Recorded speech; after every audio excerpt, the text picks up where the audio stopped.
Alright folks, back again for another installment of the record collection.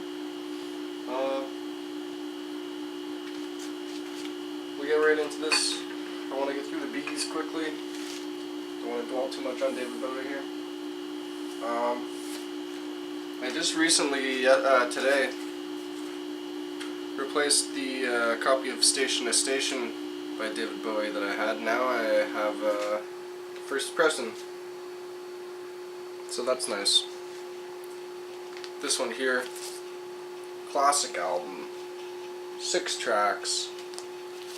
You know, people are complaining about the new 9 Inch Nails album only being 6 tracks and how it's being called an album rather than an EP.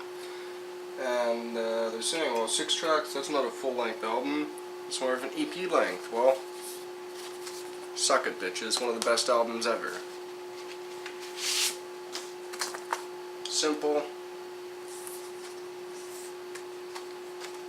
but beautiful.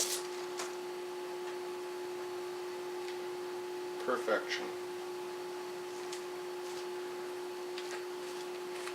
Okay, so after Station to Station, I'll just show you these both at the same time.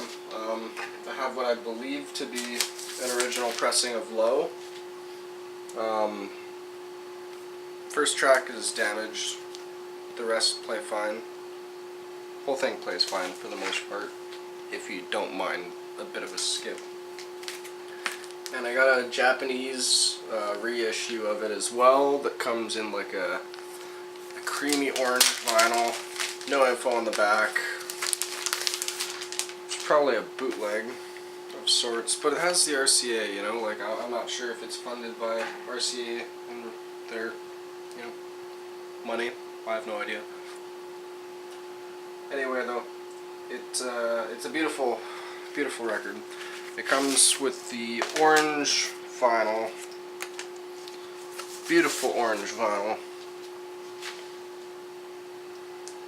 This thing wasn't cheap either. It cost me like $60, but it was nice. I like that Japanese label. It sounds good. It looks nice. But the surprise was the weight. There's two records in here actually, and I only expected one. Second one wasn't advertised, but the second one is some actual like outtakes, some tracks that weren't included in Low, as well as some alternate versions and live cuts of songs from Low. So this is a sweet vinyl to have. I don't know where else you can find them, but my local guy had it and I needed to have it, so I do. Next up after that, I will not say much about these because I could go on about them forever. But the other 2 installments in the Trilogy, otherwise known as the Berlin Trilogy, Heroes and Lodger, both original pressings as far as I know and am concerned. Lodger might not be an original pressing, but Heroes was advertised as one when I bought it.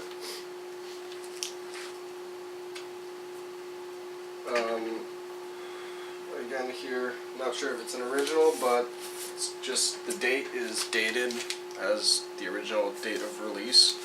Here we have Stage, an awesome live album from that period, the Berlin Trilogy period. We got Scary Monsters and Super Creeps, nice garage sale find, good condition, great record. After that, we have Tonight.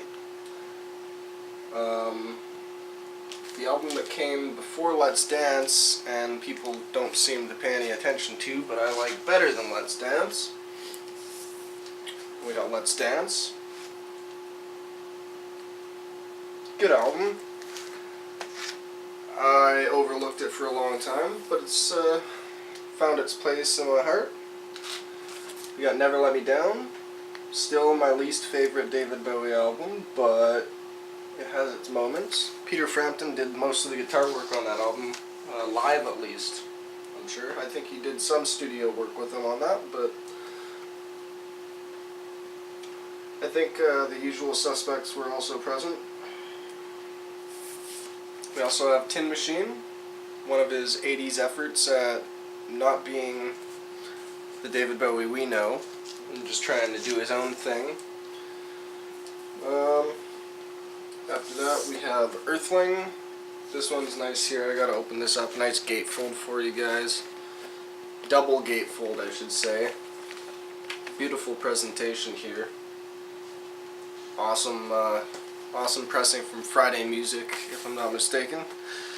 They did a couple of these. There's one here for Earthling. I didn't even mention the album name, Earthling. Then Heathen, and one for Reality as well. But the Earthling one here is a nice see-through green. I won't pull it all the way out, but you can see that there. Nice kind of see-through translucent green. We're doing okay for time here. I'll get the other two Friday Music ones in this video. Awesome. Finish this cigarette quick.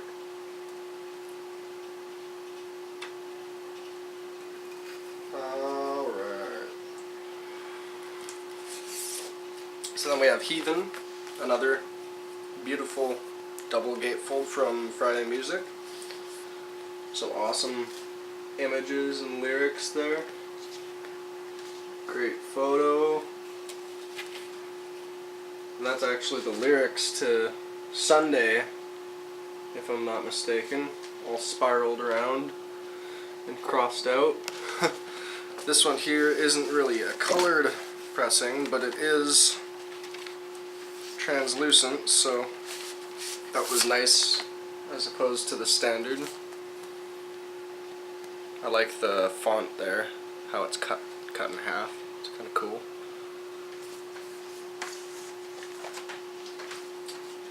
And next up there we have, as I said, Reality. Nice. These are nice and thick, nice and sturdy boxes. Nice again, triple or double gatefold, I should say, with lots of artwork featured, some lyrics. There's the photo that the it's cool. David Bowie actually specifically asked an artist to do like an anime style, but you know, that's what he got. And that's, I guess, the source material. And more very colorful inner, I guess, lyrics here. And this one was, again, a colored, translucent, see-through vinyl. This one being blue.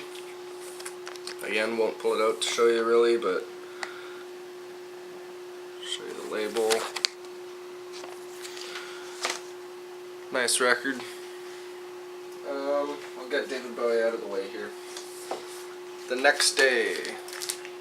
Very, very good comeback album from the Thin White Duke. He hadn't produced any music or released anything for 10 years, I think, or more. 13 years even. Yeah, 13. Something like that. Good while. And The Next Day is what came from that. Kind of a bastardization of the cover of Heroes. And I think he was kind of following suit with the ideas that he was pursuing with Heathen and the whole destruction of art, you know, as a kind of form of art. With the artwork here. Nothing too fancy. I like how that's the photo of him's covered there. Then on one of the sleeves it's uncovered with some liner notes. Really great photo of him too. But the first sleeve, I really like the colors on this, and I got a poster with the CD that had this image, and a rather psychedelic kind of spiraling thing at the bottom. But I like the colors on that, that's cool. And I guess lastly here for Mr. Bowie, we've got his final album, Blackstar. and I'll just pull this out quickly to show you. Last one for this video, folks. Love the packaging for this. I'm glad he got best record packaging at the Grammys, I'm pretty sure. Nice matte and glossy finish on the font here. No embossing, but nice effect because you can't see it unless you look at it in the light. See-through sleeve. One label is black, the other label features the songs, side 1, side 2. On the inside, nice gatefold, got a picture of the stars and our solar system, I imagine. Very, very cool photo, you could look at that for hours. Nice photo of the man himself, some more kind of glossy printing on this matte finish. And then you get a nice, very nice, again, matte finish booklet here with some artwork. All following the same theme of the glossy printing on the matte black finish. Not a whole lot that I can easily show you on camera here without taking a great deal of time, but just to give you the idea, that is the inner packaging for Blackstar by David Bowie. Great album. I didn't really get much into talking about these albums because I'm sure at one point or another, pardon me, I will likely do reviews for each one. But at this point, I'm not going to do that, because that would take a lot of time. Anyway, that's it for B, I'm pretty sure. That's it. I think we have one David Byrne record here. I'll show you two quick. And then we're done with B. But yes, live at Austin, Texas. Great track list. This album got me into a lot of David Byrne songs before I had checked out his actual albums. I'd check it out too if you haven't. Have a good night, folks. Hope you enjoyed.